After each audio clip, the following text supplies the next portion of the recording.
Ganito ba kayo guys?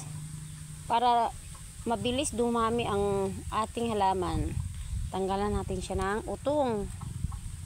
Ayan oh. Ayan, tinanggalan ko na yan guys.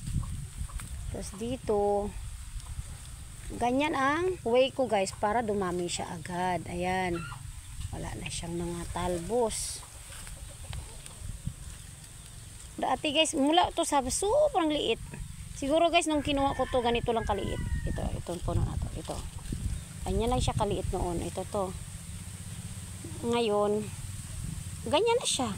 Mabilis niyang lumaki. Kasi yun ang ginagawa ko guys. Kaya advice ko sa inyo, kung gusto niyo mag-propagate, yun gawin nyo. Tanggalan nyo ng talbos o utong.